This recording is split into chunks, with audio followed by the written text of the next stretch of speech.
everybody. How are we all tonight? Have we had a good evening? Yeah! Okay, hello.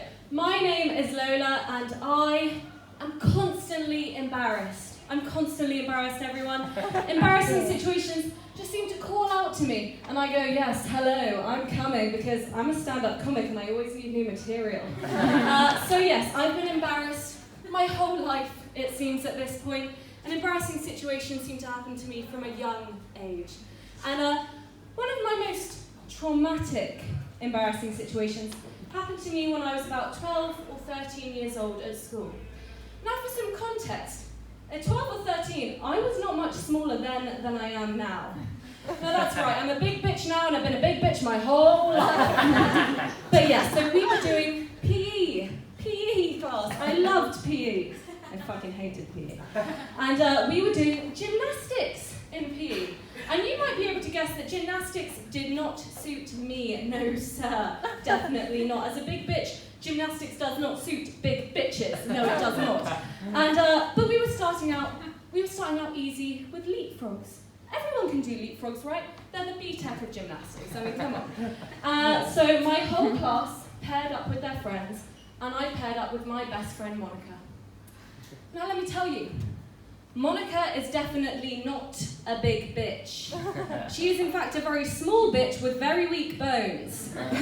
But we had to do it.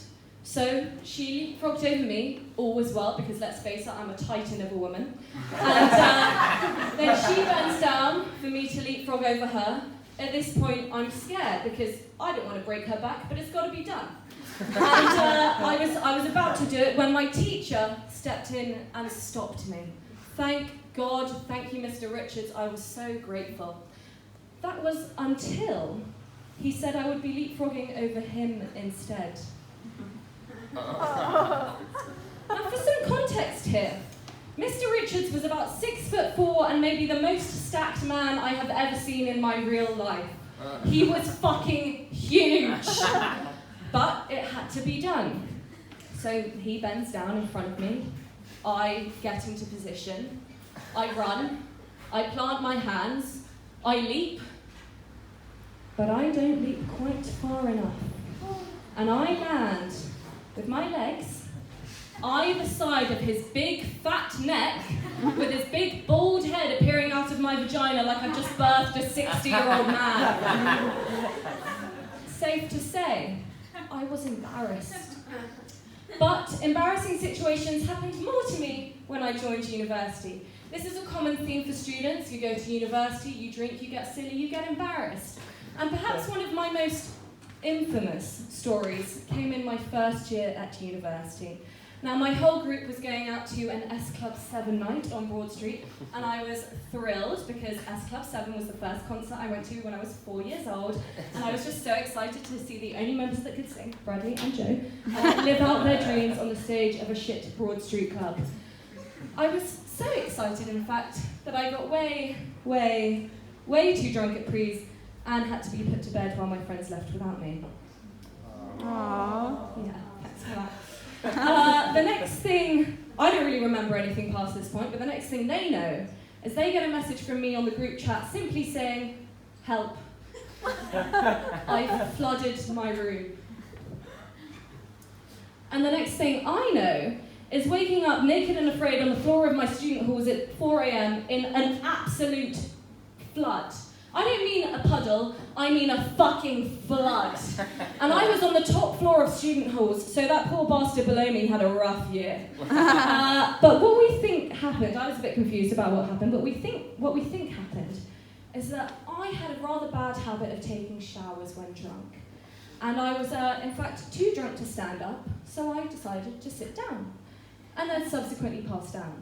And where I was sitting down, my bum cheek was blocking the plug hole.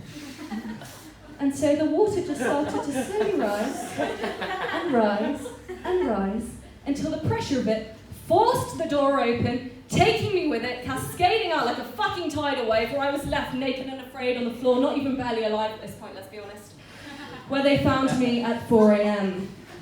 And then I had to explain to my friends why my room smelled like damp farts for about 2 weeks while I sat with a hairdryer in each hand just slowly drying the carpet. Just like this, drying the carpet.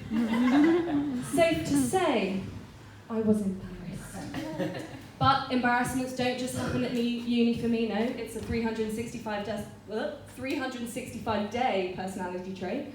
And they happen in the holidays as well. Yay, I'm so happy about that. And one Christmas, I was at home for the holidays, and it was the evening. Most of my family had gone to bed. I went to the toilet, had a good time, you know the drill. And oh no, I'm bleeding from my arsehole. Yeah, I was concerned. I was definitely concerned because it wasn't like a poo that's a bit too big and you've torn something. It was like blood from the inside of you coming out through the anus. So much fun. And so I did what any sane person would do. I went to my bedroom, dropped my trousers, got in front of the mirror, spread the cheeks, got the phone to watch out. But let me tell you, no matter how hard you try, you can't look at your own anus. It's physically impossible. So I went to my last resort. I walked upstairs. My parents were in bed.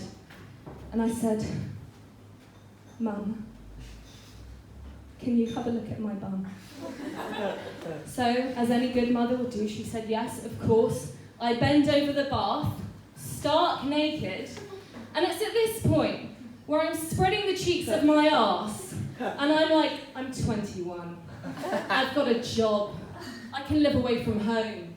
But my mum still has to take a look at my bum. Safe to say, I was embarrassed. But this still was not, and is not, my most embarrassing story yet. No. My most embarrassing story came in my second year of university, and I lived in a student house, and there were 6 of us in this student house, but one of us was a bit of a ghost. We never saw the ghost. The only times you ever saw her was when she came downstairs to make a plain courgette omelette for dinner, and she would have 1 single almond for dessert. 1 single almond! She was a mad woman. But I was very lucky because I shared the top floor of the house with the ghost, bathroom and all, and this was great. And the problem arose when one day one of my housemates on the second floor of the house smelt a rather shitty smell coming from outside of the window. So we all investigate, and yes, in fact, there is a rather peculiar substance all over the roof. So I don the hazmat suit that I bought for a freshers costume in first year. We all grab broom handles and sticks and start trying to poke this substance off the roof. And it's at this point that I look up and I spy the broken pipe coming down from the top floor bathroom. The bathroom that only I used. It was my shit. My actual shit was all over the roof, and I was standing there with my friends watching them poke at it with sticks. There were photos that were taken, there were videos that were shared, but worst of all, there are memories. Safe to say, I was embarrassed. I've been Lola Stewart, thank you very much.